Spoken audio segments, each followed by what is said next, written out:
Hi guys, it's Doc Curry, and Jerome Powell said, screw the U.S. government, screw senators, and screw investors. We are raising rates. The stock market sold off on this news, and it's about to get a whole lot worse. I'm going to tell you exactly what happened, so let's get into it. The stock market had a significant sell-off on Tuesday, with the Dow down 1.7%, the S&P down 1.5%, the Nasdaq down 1.25%, the Russell down 1.1%, and the VIX jumping by over 5%. The Dow closed 570 points lower and turned negative for 2023. Now, I'm going to go over everything the news reported on that Jerome Powell said, but before I get to that, there were two things that Jerome Powell said that shocked me that I'm kind of surprised that the news did not report on. And part of the testimony that occurred during the Senate Budget Committee on Tuesday, in fact, most of it centered around climate change as well as unemployment and jobs. And when it came to climate change, by and large, every single time Jerome Powell was asked about it, he just kind of blew it off. And he's like, we don't really look at that. We're not really considering it. Finally, after about the fourth or fifth question, he said, we're doing some research on it. We're asking banks about it, but we don't have any policy or anything on it at this time. Now, I'm going to talk a little bit later about some of Janet Yellen's remarks on climate change, but let me start by just talking about the jobs, because a lot of the time at the Senate Budget Committee was spent talking about jobs. And one of the senators who was questioning Powell, he said, Mr. Powell, would you agree that for every 2% inflation comes down, the unemployment rate rises by 3%? And Mr. Powell said, yes, this is correct. This is historically what happens. Then the senator said, well, if inflation's currently at around 6% and you want to get it down to 2%, then you would agree that if we go from 6% inflation to 4% inflation, that the unemployment rate might rise from its current 3.6% all the way up to 6.6%. And Jerome Powell said, yes, that is correct, and we are fine with that. And then the senator says, well, if you want to further get inflation from 4% down to the 2% level, then the unemployment rate would have to rise another 3% from 6.6% to 9.6%. Are you okay with the unemployment rate rising to 10%? And Jerome Powell started backtracking really fast. And he says, well, we don't really think that's going to happen. We don't see the unemployment rate hitting 10%. That's not something that we're worried about at this time. And it was really interesting to see Jerome Powell completely agree with the statistics and the history, and even agree that he was fine with the unemployment rate rising to 6%, but then backtrack and say, well, it's not true that you could extrapolate that further in order to get inflation down to 2%. Now, in Jerome Powell's defense, inflation has come down and the unemployment rate has also come down as well.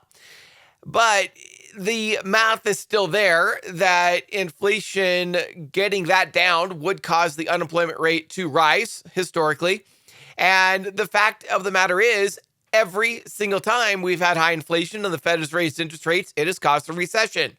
And this is one of the things that was pointed out at the Senate Budget Committee multiple times by multiple senators, is the fact that of the last 12 times the Federal Reserve has raised interest rates, all 12 of those times, 12 out of 12, it has caused a recession. And Jerome Powell acknowledged this, and he said, yes, it is absolutely true that of the last 12 times the Fed has raised interest rates, we have had a recession. And then Jerome Powell further stated that a mild recession is now likely. Jerome Powell is fine with a mild recession. Essentially, that's what he said. Now, this didn't really get picked up by the news, but it's interesting to see him admit that a mild recession is now the most likely scenario. Now, there was another thing that did not get picked up by the news. It's a very long-term problem, but it was still very, very interesting to hear Jerome Powell say this. One of the senators questioned Powell and said, Mr. Powell, we have very high debt in the U.S. government. And the amount of money it costs to service that debt within 5 years, we're going to spend more on debt servicing than we do on national defense. Within 10 years, it can make up 50% of the entire U.S. budget, just paying off the interest on debt. And he said, if you continue to raise interest rates, this is going to make it more difficult for the U.S. government to pay their debt. And it's going to either increase the deficit significantly, or it could have ramifications down the road with the debt ceiling limit increase. And this is something that a lot of people have talked about, is the fact that as interest rates go up, it causes the cost to the federal government for borrowing money to increase significantly, to the point where they may not be able to afford to pay their bills anymore. And a lot of people think, or thought, that the Federal Reserve would only raise interest rates up to about 5 or 6% and no higher, because anything above that would hurt the U.S. government and the government would not be able to pay their bills. And what Jerome Powell said today in response to that was very interesting. He essentially said, we're not concerned about the U.S. government. We're not concerned about their ability to pay. That's your job, senators. He said, we are concerned about getting inflation down, and we have to raise interest rates further in order to fight inflation. He essentially said, screw the U.S. government. We don't care about your debt or your spending problem. We are going to raise interest rates. So all of the thoughts that there would be a limit to the amount the Fed would raise interest rates by because the federal government would not be able to pay their debts if interest rates went too high, Jerome Powell just threw all that out the window. Jerome Powell basically said there is no limit. We are going to keep raising rates until the job is done. And that was really scary for the long term of the U.S. economy, especially given the fact that the U.S. government will run out of money within 4 months. Now, I'll talk more about that towards the end of this video. First, let's go take a look at some of the other comments Jerome Powell made that actually did make the news. Federal Reserve Chairman Jerome Powell said interest rates are likely to be higher than previously anticipated. This reiterates his higher for longer stance, meaning the Fed would continue to raise interest rates, possibly at a 25 basis point level for each of their next few meetings, rather than just one more time, and that they would hold them there for quite long and not reduce rates by the end of this year. But there was a little bit more to that. That alone was kind of already known. That's not what really caused the market sell-off. Citing data earlier this year showing that inflation has reversed the deceleration and is starting to go back up again. That was the information about inflation that showed up in late last year. The central bank leader, that's Jerome Powell, warned that tighter monetary policy ahead is going to be required in order to slow the growing economy. Powell said the latest economic data has come in stronger than expected, which suggests that the ultimate level of interest rates is likely to be higher than previously anticipated. Now, those remarks carry two implications. One, that the peak or terminal level of the federal funds rate is likely to be higher than previous indication from Fed officials. And two, and most importantly, this is what really caused the market to sell off, is that the switch last month to a smaller 0.25% point increase could be short-lived if this inflation data continues to run hot. However, Powell did not specify just how high he thinks rates will ultimately go, nor did Powell specifically state how much he expects to raise interest rates by at the next meeting. Still, these hawkish remarks caused the CME futures to skyrocket, with the market now pricing in a 70% chance of a 50 basis point rate hike at the Fed's next meeting in 2 weeks. Now, more specifically, Jerome Powell said the Fed is prepared to speed up their interest rate rises. And it was this phrase, speed up, that really shocked the markets and indicated a possible 50 basis point rate hike at the next meeting. Federal Reserve Chair Jerome Powell opened the door to a larger half-point interest rate increase this month. Mr. Powell's comments Tuesday offered his first public acknowledgement that data showing hotter inflation and strong job market could lead Fed officials to alter their recent strategy of raising interest rates in these smaller quarter-point increments.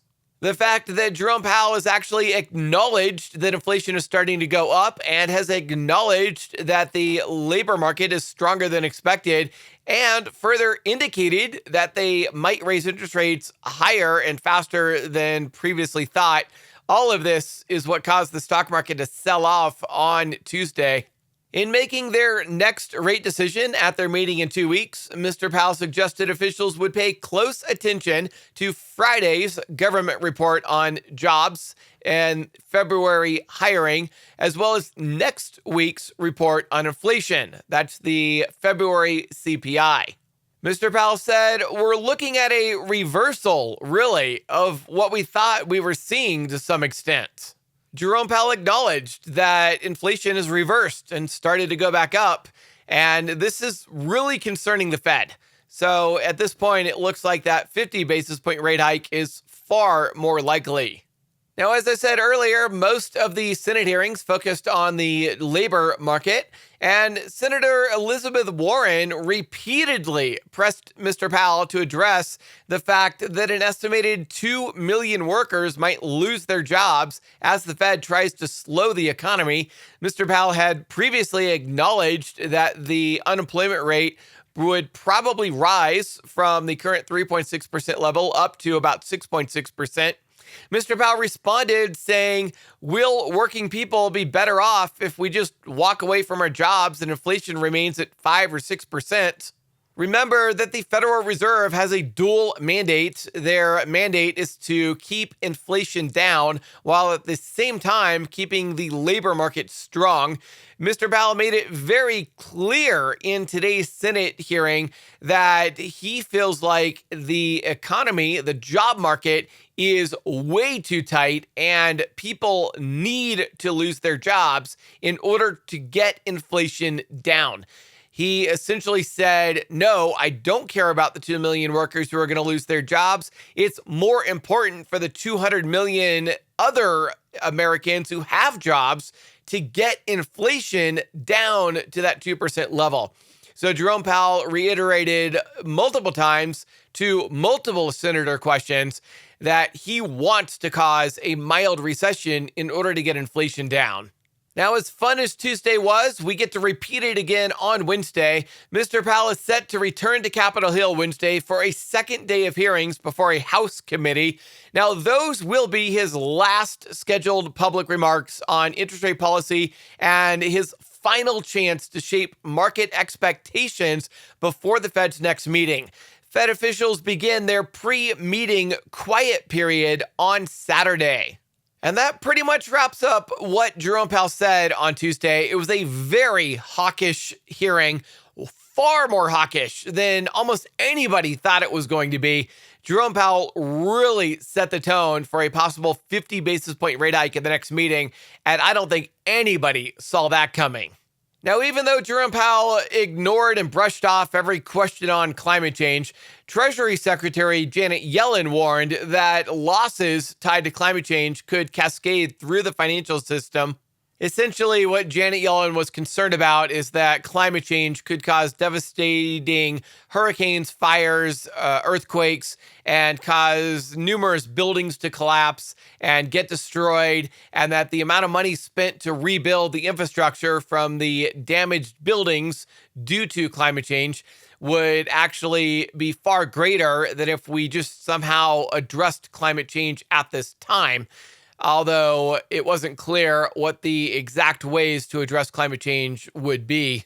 Now, moving on to our individual market news, it's important to remember that companies that are unprofitable get destroyed during bear markets, and we absolutely still are in a bear market.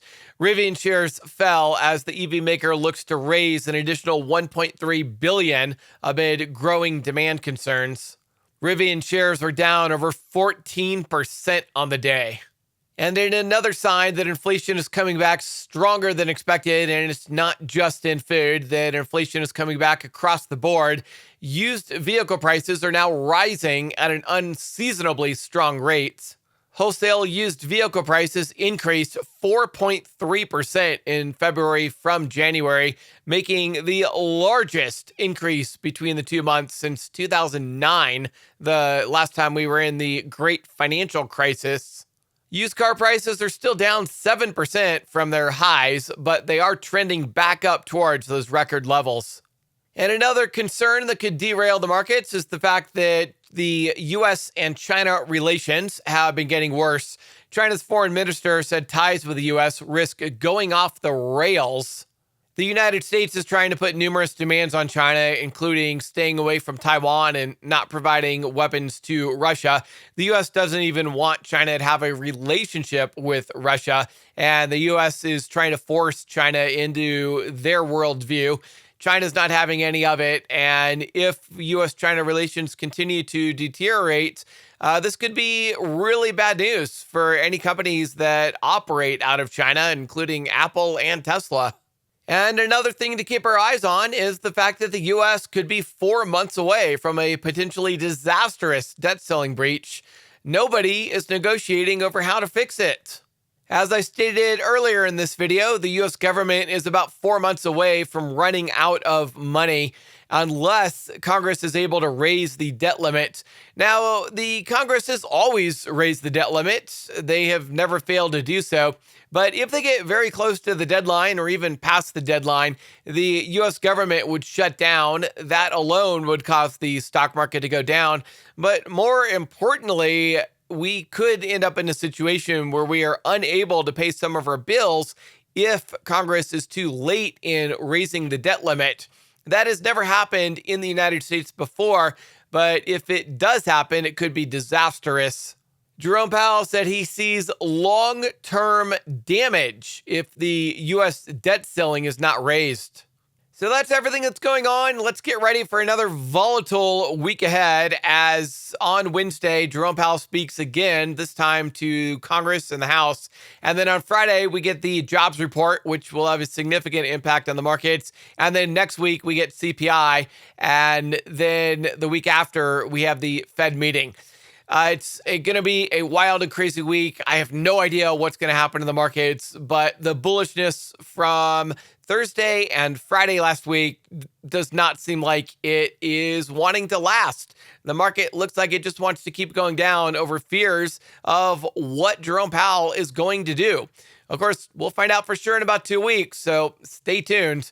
If you want to keep up to date on everything that's going on in the markets and be in the know of everything you need to watch out for each week, make sure you sign up for my free newsletter. That free newsletter goes out every Monday morning or Sunday night, depending upon where you live.